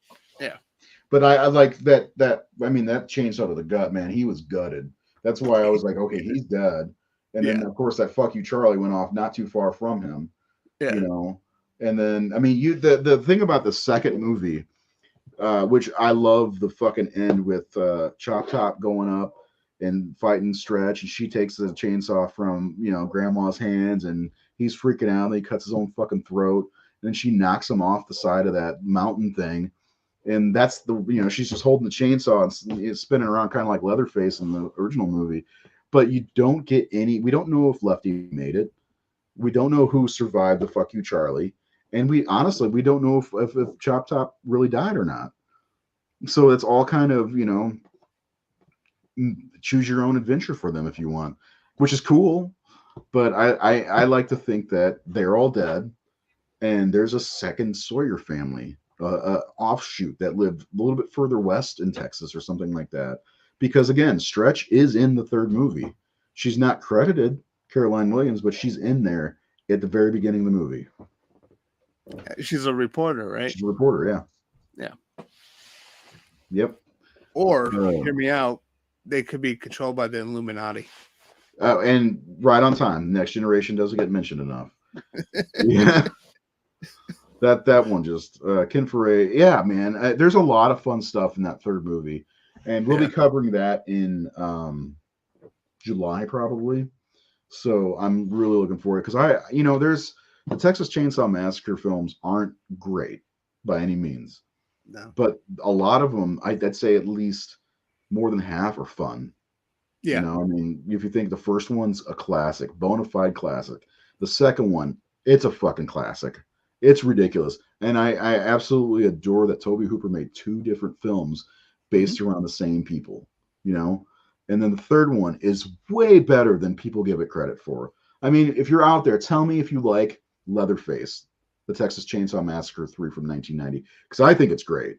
Next Generation is, we're not going to count that as one of the good ones. So that'll go on my other hand. That's a bad one. But then you get the remake. I'm not a big fan of the remake, but a lot of people like the remake. So it goes into that good section. The beginning was great, in my opinion. So that's Yes. five. Then you got Texas Chainsaw 3D. No. Then you get Leatherface 2017. No. And then 2022 is kind of a tweener. I kind of like it and I kind of don't like it. So, It's but so growing you're on me. saying, huh? It's growing on me. Yeah, it's growing on me. So right now I'm saying 5-4. So at least 56% of the Texas Chainsaw Massacre movies are good. Yeah. God, we've gotten way off topic, and that's okay. I hope you guys are okay that we're not talking about the Leprechaun. Um, About a half hour ago, you were saying that we're going to close the show up. I know, right? Well, we got to talking about regular horror. We should have closed this down and started a new stream and Yeah. talked about, Yeah. TCM2 is cringe to the extreme. You I are I out of your used mind. I used to be I used to have that same thought as Sean. Two of Like them, Isaiah. Two of them. when I first watched TCM2 was like right after watching the first one for the first time, and I was kind of like appalled about the fact that it was so different. The Yeah, first one was like kind of gritty and like yeah. very like it kind of real, and Almost like the like a second snuff one film. is over the top, batshit crazy. But over the years since I've seen it, like the more I watch it, the more I enjoy it for how insane it fucking is. How much of a left turn Toby Hooper made making the movie, Yeah, And you yeah, got, I mean, watch it for the performances. Okay, there's some great performances. They may be campy, they may be like Lefty going to the chainsaw shop to get armed up with a bunch of chainsaws, and he's just hacking at this piece of wood, and the fucking chainsaw shop dealer's like cheering him on. You gotta love that. It's ridiculous. And you're right, there's a lot of cringe in the movie, but to me, it's gotten to the point where that cringe is good. It's fun, like the whole scene with LG when he loses his face and he's poor still fucking spitting. bastard. Yeah, OLG, and then nobody has a real name in this movie either. Yeah, Like Lefty, Chop Top, yeah, Stretch, LG, but like that whole scene is so fucked up, and she ends up wearing his face, you know and he still helps her. And then Bubba's got a girlfriend. Bubba's got a. Bill Moseley. This is his best role of all time. Is Chop Top. I Yeah. fucking love him in this movie. I got an autographed picture from him as Chop Top, and it said "Lick my plate, you dog dick" on the picture Yeah. because I love it so much. Uh, yeah. Are you guys cool with us just bullshitting for a little bit? Let us know in the comments and bring up any topic. If Seth's got time, I got time. The only thing I'm gonna have to do soon is take a shit. So I Just give gonna go. Texas Chainsaw 2 credit for going into different. Yeah, yeah. You don't That's have to fine. like it, but I get what you're saying. I'm just gonna 70, go grab another beer.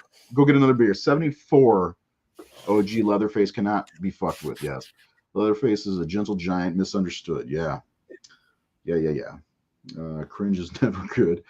Yeah. Michael Scott cringe from The Office is it's brilliant. So I have to disagree on that one. Next Generation is my number two. Really? So I saw Next Generation on TV in like 97, 98, and I was like, this isn't that bad.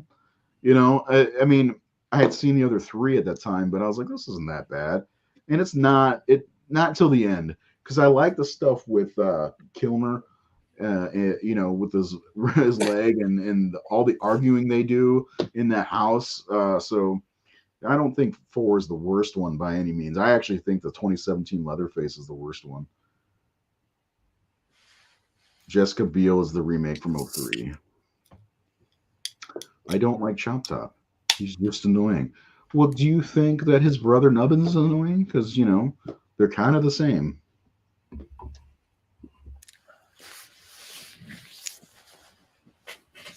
What do you think, Seth? What do I think about what Chop Top being annoying? Well, I mean, him and Nubbins are damn near twins. For a long time, I thought that it was the same character.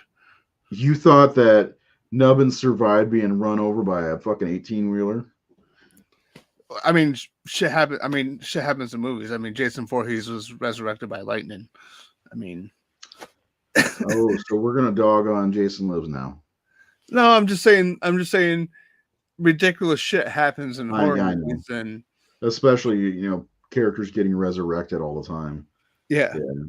But I never thought of the Chainsaw movies having any kind of supernatural or spiritual, anything. I just thought it was just madmen, essentially, which it kind of, for the most part is, I think. well, same. I didn't think there was a supernatural element to it. I just thought he somehow survived, and I thought that's what the plate in his head was all about. Yeah, I see that. And that's one of the things about horror fans.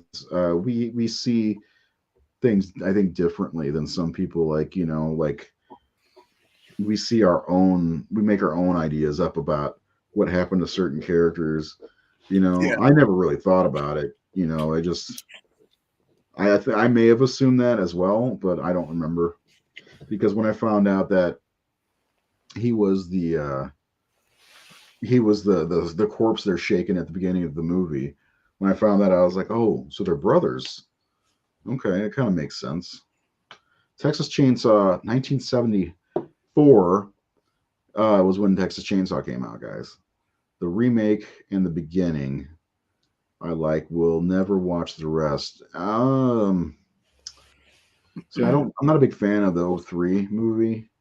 It's like, and I'm not complaining about this, but it's like a 90-minute ad of Jessica Biel's body, which is nice, but you know what I'm saying? so It's what? like, huh?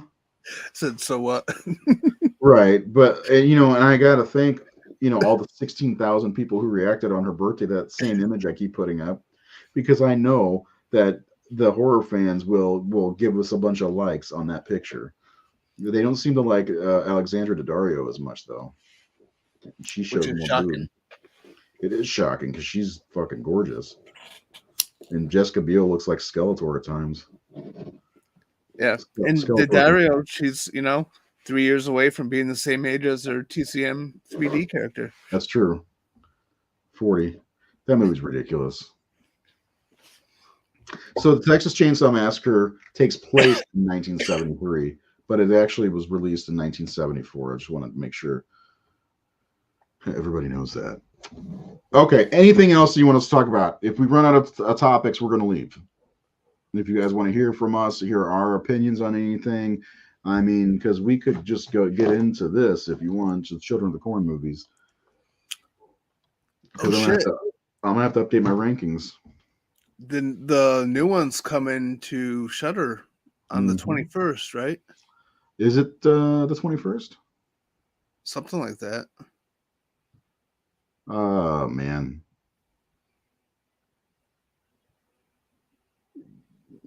yeah. Yeah. I'm not sure, but I definitely am gonna watch it. I know that inquiring minds really wanted to know if you were gonna watch it the other day. What's his name? Asked like 10 times. Yeah. Seth, you gonna Well, watch it? I had the delay. Yeah, Um, your delay was epic. yeah, it pissed me off. That's why, like, for the majority of the episode, I just shut up. I just waited for my turn to just talk. Yeah, I tried to find a way to get you in there, and that's why I kind of waited to the end. Mhm. Let's see, Children of the Corn 2023. Yeah, 21st. Shit, dude, that's awesome. It's probably not awesome, but I'm gonna give it a shot. I haven't watched a trailer, and I'm gonna keep it that way. Have you seen a trailer for it yet? Yeah, I saw the trailer for it. It didn't look promising.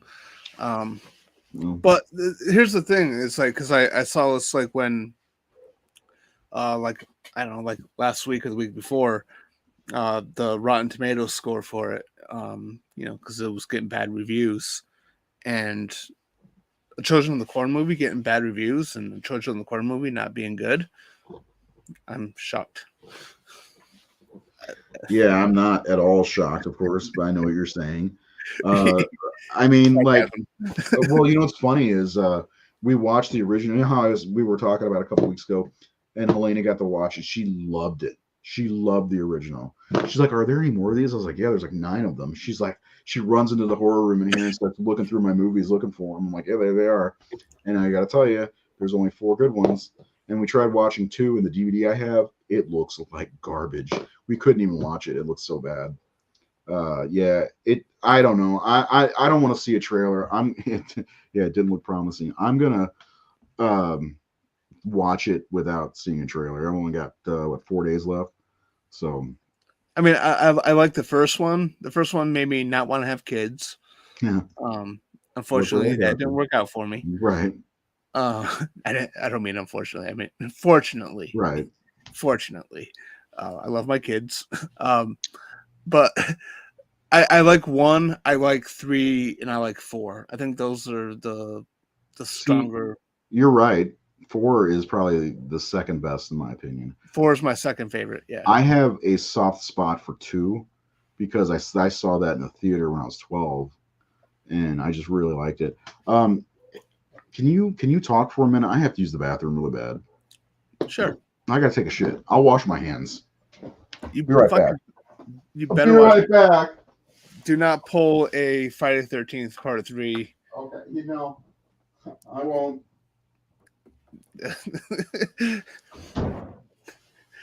Let's see here. What do you guys do? Are you guys interested in watching the new Children of the Corn? See here. Killer Kids is a good genre. Beware Children that play is a guilty pleasure. I haven't seen that one. I've heard of that one. I have not seen that one. Um, yeah, I don't know. The Children of the Corn movies, like I've seen all but 2 of them. I have not seen. Well, technically, so I'll explain that in a second here. But I have not seen Genesis, and I have not seen The Runaway.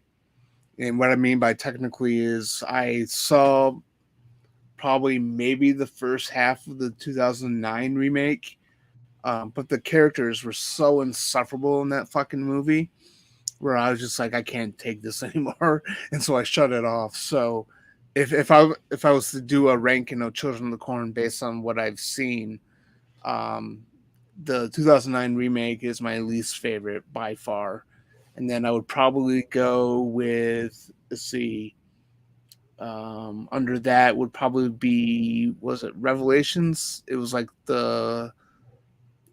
almost like sort of like a ghost story type thing. I think Michael Ironside's in it. Um, and wow, it's not really a great series. I'd probably go with Isaac's Return. I thought that one was pretty disappointing. I was excited for that one because it was the return of Isaac, but didn't really care for that one. And then I would probably go with part two. I didn't like that one very much, though I haven't seen it since I was, I don't know, in my 20s, so a long time now. Um, and then I would probably go with part five, which I know Ray doesn't like at all. I think that's his least favorite, but I remember kind of enjoying it back in the day. And then I would probably go three. I feel like I'm skipping one here, but maybe not. Um, I would go three, then I would go four as my second favorite, and then part one. I think what works for part four is it has a good horror vibe to it. Um, the the overall look and feel of it is pretty strong. Um, so yeah, that's how I would rank the ones that I've seen. I still have to see Genesis and The Runaway, and I might try to catch up on them before watching the new one and maybe put together Ah, a ranking. that was a well-deserved shit. Did you wash your hands, sir? They're wet. Look. Yes, I did. No, I dipped them in the toilet. So, yes, I Son of a did. bitch. So I kind of heard what you were saying. Those are the did you put these comments up? The last one I put up was Killer Kids is a good genre. Okay, yeah, he's got a couple other ones. Yeah, that's usually how it goes. I like Children of the. Actually, I like the Carpenter version too. Yes, it's like scanners. Did you like go through your Children of the Corn rankings? Is that what you're doing? Yeah, I've seen all but two of them, so I ranked the ones that I have seen. Which ones haven't you seen? Genesis and The Runaway. No, they're not very good. They barely have anything to do with you know, Gatlin. Yeah, that's what I've heard. There's, yeah, the big part thing of the series. I'm gonna pull up. Oh, that was terrible. That was a large poop, by the way. I know you care. I know everybody cares. My bowel movements are what people really care about. Um, I'm pulling up my Children of the Corn. It's on the horrorsyndicate.com, which we do have a website that we write articles and stuff. Here's my Children of the Corn ranking, which you can read all this if you want, but I'm going to go through it real fast. Fields of Terror is terrible. What do you think? It's been a while since I've seen it, but I remember not minding that one so much. Nothing It's happens not in my this movie. it's not my least favorite. I'll put it that way. So Revelation is next. Yeah, I didn't care for that one. Yeah, and then we get into Genesis, which it's seeking refuge at a secluded compound. A couple encounters a mysterious cult that worships a possessed boy. Trend: the movies from 2000 and on are the worst, except for Part 5. What? Who wrote this? Runaway was the last one released, if I'm not mistaken. Yeah. That's stupid. There's your least favorite, right? No. No, really. Okay, I didn't mind this one all that much. I This was is I was there's your least disappointed. favorite. I was disappointed with that one, but that's my least favorite right there. Yeah, I knew this was your least favorite. And then Children of the Corn 2, It's not good, but I still kind of like it.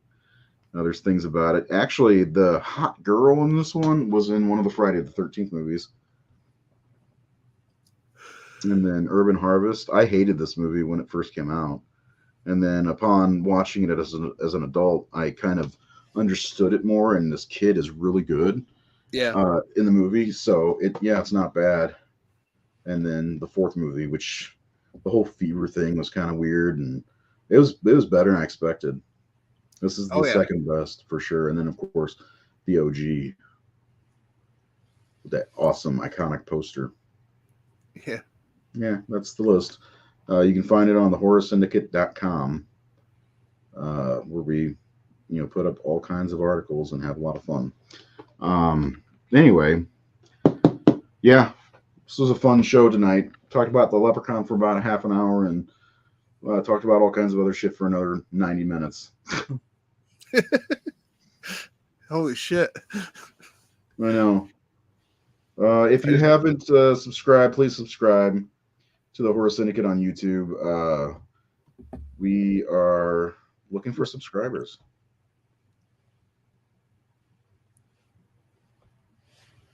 I had to go and get four just now. I am in for Children of the Corn deep dive.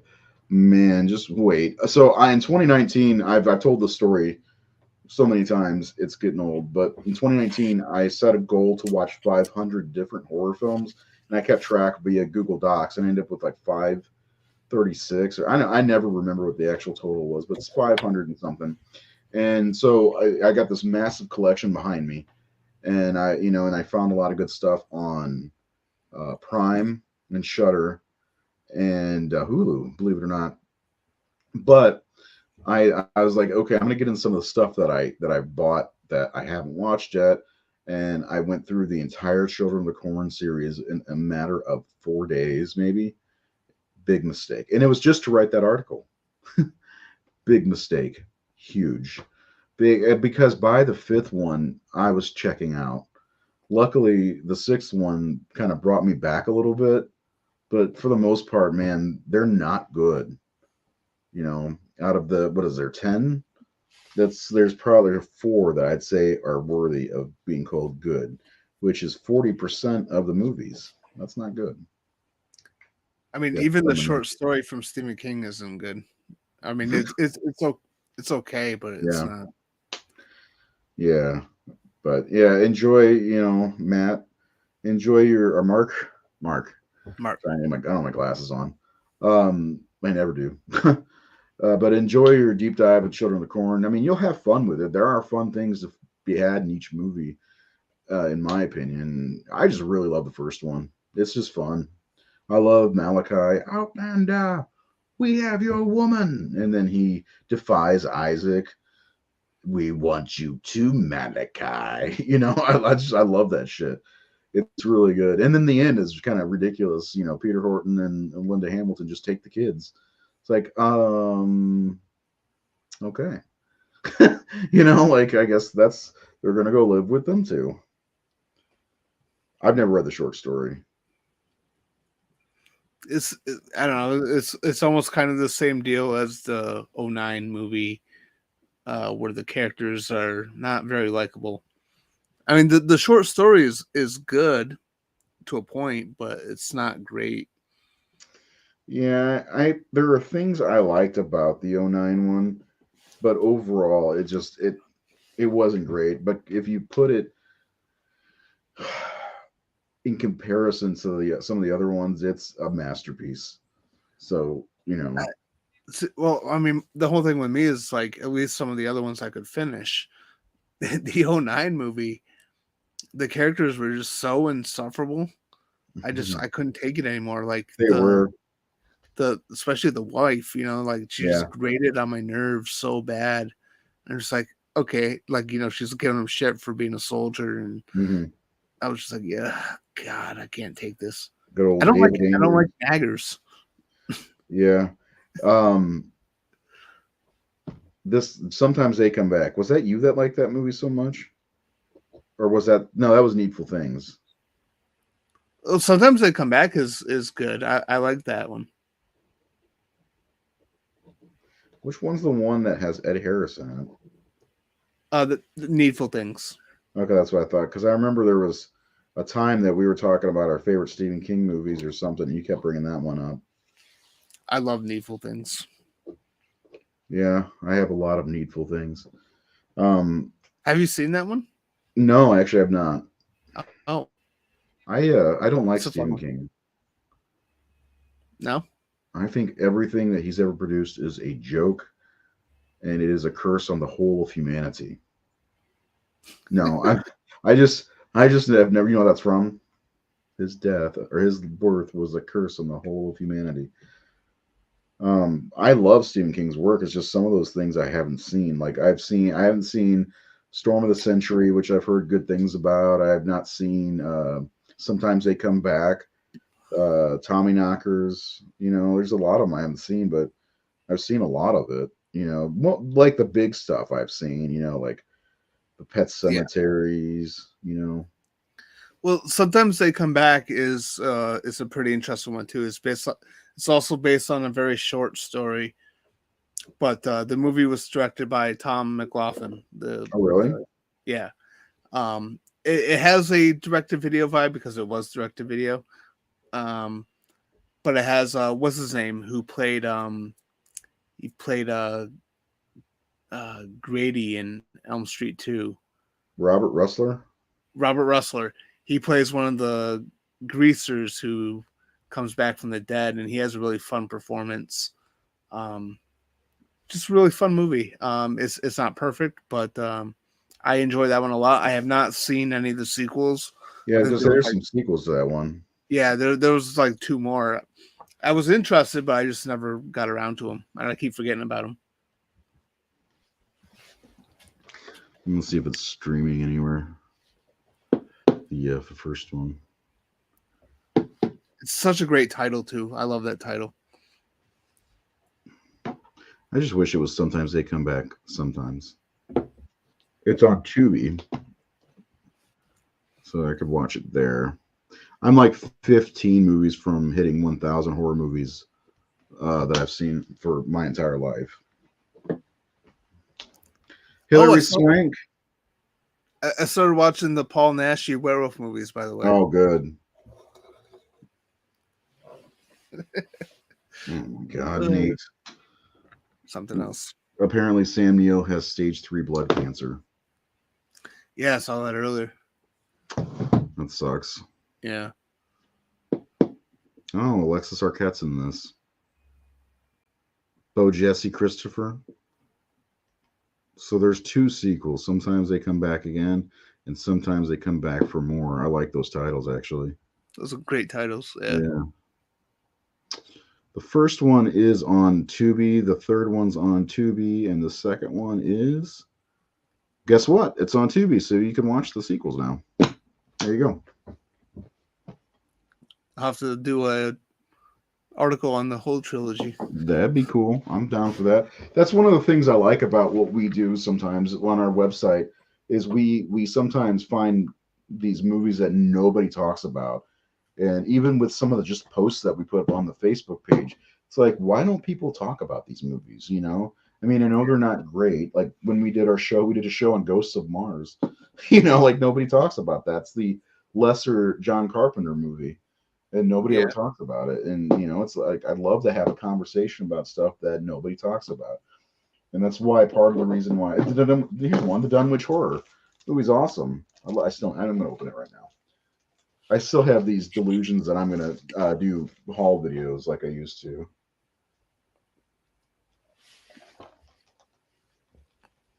Trying to see if there's like one of those cool scene things. Yeah, there is.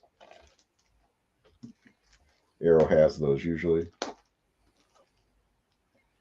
don't want to wreck this. Have you ever seen the Dunwich Horror? I have not seen that. Man, it's weird. It's a Lovecraft story, right? Yeah, it's got. Oh, there it is. It's got your boy from Quantum Leap in it, Sam. Oh, Bacula. No, is he Oh, Sam? I don't know. I didn't watch Quantum Leap, so No, it's the I can't think of his name. This doesn't help. Dean Stockwell. Smells good. Oh, you said my boy, so I didn't know. Yeah, I was joking. You don't have a boy, as far as I know. But I love. There's an animated title sequence to this movie, and I just love it. It's just really weird movie. And he's playing this like intense evil guy, and his fucking name is Wilbur. It's fucking so 1970s. But yeah, you gotta love the original poster art too. You know, I actually really like this too. This is really cool. The Arrow poster art. Yeah. I actually have two copies of this now. I have the Scream Factory 2 pack that came with an Edgar Allan Poe story. But anyway, any more things for us? Because I think I'm gonna bounce. I'm starting to get a little sleepy. Ice Cube, baby. What's this one? Oh, those, yeah. I saw that and I thought it said tittling. I love good tittling. Anyway, yeah. So, Seth, you got anything else you want to talk about before we go? After our, at least it wasn't like a 4 hour show like that one show we did. Yeah. That was our what? Where we ranked all 31. Freddy, Yeah, Jason, Michael. yeah. That was fun, man. We Yeah. mixed all of the Friday the 13th, all of the Halloweens, and all the Elm Street movies into one batch and came up with our personal top 31 movies. And that was before we decided to even do this show every Friday. So good times. Yeah. Anyway, and check out our Scream ranking, all 6 movies, which is on this from last Friday. It's on our YouTube channel. So make sure you also subscribe to the YouTube channel while liking the videos if you could. Uh, Seth gives a score of 57. I gave it a score of 26, and it's a 42. And every movie we do on the Friday show, we do a slash score, is what we call it. So you'll be getting that, and you will see the audience score from our 5-star ratings, and it's 75%, which broke my whole fucking slash score rating thing. Anyway, that's it. If you are not doing anything on Wednesday, make sure you check out the Horror Syndicate Discourse at 6:30 Eastern, no, Central, 7:30 Eastern, and well, I guess 4:30 on the West Coast. And there may be a Supernatural Syndicate on Tuesday, maybe not.